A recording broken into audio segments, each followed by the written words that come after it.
Seguimos aqui no Morning, vamos falar de política agora. A Polícia Federal finalizou um relatório em que aponta indícios de que o presidente da Câmara, Rodrigo Maia, cometeu crimes de corrupção passiva, falsidade ideológica eleitoral e lavagem de dinheiro, envolvendo repasses aí da Odebrecht. Zé Maria Trindade, diretamente de Brasília. Zé, esses repasses eram investigados pela Lava Jato, é isso? Conta pra gente, bom dia. Por ter foro privilegiado, ficou no Supremo, né? Muito bom dia, Edgar. Bom dia a todos. Edgar, eu estranhei a repercussão ontem no Congresso Nacional. Os líderes estavam muito tranquilos, aceitando, né? E dando a impressão de que o Congresso ficou anestesiado diante de tanta denúncia. São denúncias graves contra o presidente do Poder, o presidente da Câmara, Rodrigo Maia, e consideradas normalmente. Antes eram estardalhaço. Pedido de CPI, investigação, apresentação de denúncia no Conselho de Ética, agora entra na normalidade. São denúncias graves e não é à toa, é a conclusão de um inquérito, de um processo realizado pela Polícia Federal. E chegou à conclusão que o presidente da Câmara realmente praticou estes 3 crimes, né? Corrupção, falsidade ideológica, né? Burla de documentos e lavagem de dinheiro. Eles chegaram à conclusão de que houve mesmo 3 repasses da Odebrecht para o Rodrigo Maia. E atenção, o Caixa 3, Caixa 2 e Caixa 3 de campanha. Caixa 3 eu explico. É o seguinte, a Odebrecht é que paga a propina em forma de doação, mas esse dinheiro vem de um outro grupo, neste caso aí, veio exatamente de uma empresa na área de cerveja, uma cervejaria. E seria o Caixa 3 porque não exatamente da quem ele tinha combinado. Esse é o chamado controle remoto. Os deputados e senadores aqui têm controle externo, né? E exatamente de quem domina, de quem faz a doação, que para a polícia é corrupção passiva. O ministro do Supremo, Edson Fachin, deu 15 dias para o Ministério Público decidir se denuncia ou não o presidente da Câmara, deputado Rodrigo Maia. E a procuradora-geral Raquel Dodge, ali no final de mandato, é que vai decidir. Mas é uma situação grave e mostra, inclusive, o pai do presidente da Câmara, deputado Rodrigo Maia, o César Maia, ex-prefeito do Rio de Janeiro. São 3 repasses ali, Edgar, e pelos valores humilham-os demais, viu? Deixa longe o PT. O PT que está acostumado lá com milhões, o Rodrigo Maia recebe lá 300 mil, 400 mil, no máximo 750 mil, viu? Ô Zé, é uma lástima, né? A gente ri porque parece até piada, né? Isso, Caixa 3 agora, você falou. É meio que a história do criminoso que se utiliza já de um esquema feito por outro criminoso para viabilizar o seu ato ilícito, né? É um absurdo, Caixa 3. E 2 coisas estranhas aqui que eu não me acostumo. Quando eu cheguei aqui em Brasília, eu fiz um juramento interno de não acabar com minha indignação nunca. E não paro de ficar indignado. E vejo o Congresso Nacional achando normal, não houve estardalhaço.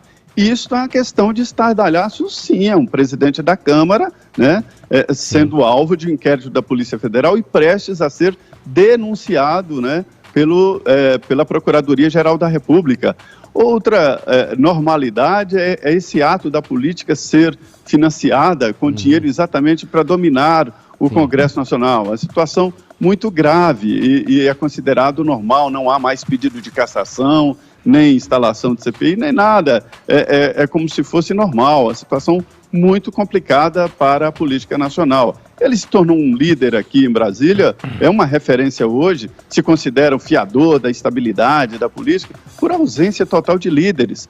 Até então, Edgar, os líderes aí nos últimos anos são formados com dinheiro. Quem tem mais doação de campanha se transforma em líder. Acabou, então nós vivemos agora um apagão e os novos líderes estão sendo gestados. Sim, e como poder vislumbrar qualquer melhoria, qualquer avanço em todas as áreas econômica, social do país, se o que a gente percebe e fica evidente através disso que a gente exatamente está falando, é que o que domina mesmo e o que decide é o poder econômico de pessoas que se submetem a esses atos que Quem tem o controle remoto, eu chamo de controle remoto. É isso. E olha, e o Maia, bom, para seguir ali naquela resposta default dos políticos, né? Ele diz o seguinte, que que as doações foram legais. Eu nunca vi um político pego aí, ou suspeito de algum ato ilícito, flagrado em alguma atitude suspeita no cometimento de atos ilícitos, dizer, não, olha, de fato, eu utilizei o Caixa 2, eu cometi irregularidades, podem me punir. Todos eles vão para esse lado. Não, mas o dinheiro, isso era o partido que administrava, eu não cometi nada errado. Pois é, né? Olha, Edgar, só para concluir aqui, Caio, desculpa. Imagina. Mas alguns admitem o Caixa 2 como forma de dizer que não é corrupção e sim Caixa 2 uma pena menor, né? Admitem para reduzir a pena. E queria dizer, Caio, que é o seguinte, o Supremo está super atrasado nesse processo, ele tem ainda que definir alguns pontos, né? Analisar com base na Constituição. Um deles, né, é a captação de provas, né, tipo de provas, e o mais importante é esse, Edgar. Se esse chamado Caixa 2 e Caixa 3, se a doação de campanha... Eu odeio esse termo doação de campanha, ninguém doa nada. Você acha que o empresário vai doar 10 milhões para alguém? Ele está comprando mesmo, está investindo para um retorno depois, né? Veja bem, um Teleton e tal, recolhe aí 15 milhões, um empresário doa, né? Eu detesto essa palavra para um político, 10 milhões, quer dizer, tem alguma coisa errada nisso. E o Supremo, num determinado momento, vai ter que definir se isto é lavagem de dinheiro, se isto é corrupção, ou realmente Caixa 2 é uma coisa normal em campanha, e isso vai ser definido depois. Grande Zé Maria, para mim é um alento aí ouvir o seu depoimento, as suas palavras, eu que muitas vezes sou criticado pelo meu idealismo, até pela ingenuidade, eu espero também não perder a minha indignação ao longo do tempo, né?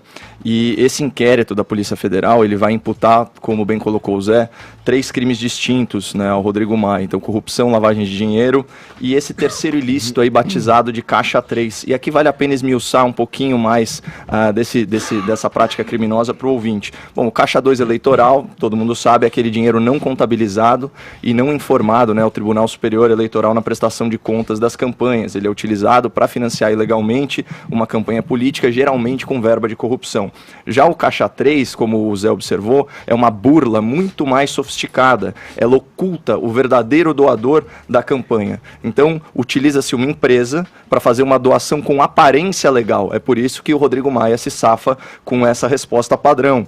Mas a empresa, ela é reembolsada e recompensada pelo doador verdadeiro por meio de outras transações comerciais. E aí, geralmente, pagas também com verba de corrupção. Então, na prática, certo? É propina da empresa A para o candidato, disfarçada de doação da empresa B para esse mesmo candidato. E a Operação Lava Jato apurou que o Grupo Petrópolis lavou nada menos do que 329 milhões de reais nesse esquema de Caixa 3 para a Odebrecht. Haja cerveja. E, segundo o relatório da Polícia Federal, o Rodrigo Maia e seu pai foram beneficiários diretos, né, dessa fraude eleitoral, que também envolve corrupção e lavagem de dinheiro.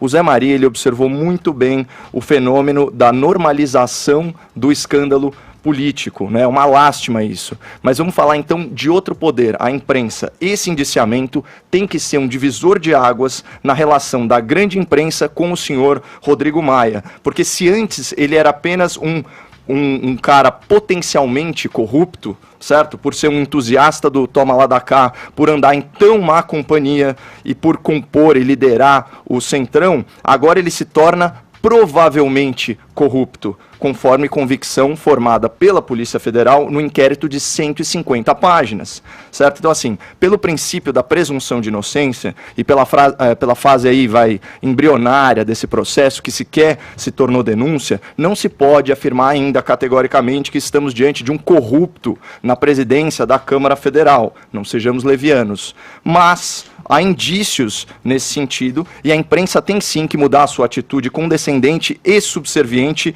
com o Maia. Nós temos uma imprensa que, por detestar o novo governo, se prostrou de joelhos aos pés do Congresso e do seu maior articulador, a ponto de ficar parecendo que todo o jornalismo brasileiro se tornou parlamentarista do dia para a noite. Pois bem, agora é a hora da imprensa, e não precisa aqui nem fazer uma autocrítica, basta ligar os pontinhos, ainda que de forma tardia e ainda que de forma retroativa. Por que será, né, que o Rodrigo Maia, ele fatiou, ele alterou e se sentou em cima do pacote anticrime, que tipificava o Caixa 2 como crime no Código Penal? Por que será? Por que será que ele se irritou tanto com o ministro da Justiça a ponto de ofendê-lo publicamente de forma gratuita? Né? Por que será que na calada da noite, numa votação simbólica e sem cumprir o rito adequado, ele aprovou uma lei de abuso de autoridade que intimida policiais, delegados, promotores e juízes? Por que será? Fica aí como um trabalho extra, né, uma lição de casa para os especialistas e os analistas da grande imprensa. Eles estão atrasados. Nós já comentamos tudo isso e mais um pouco aqui no Morning Show. O ouvinte da Jovem Pan sabe muito bem quem é e quem não é o Rodrigo Maia. Para fechar, Zé, uma linha sua. Olha, Edgar, a política roda, continua, mas esse método fraudou as duas bases, eu diria até da civilização.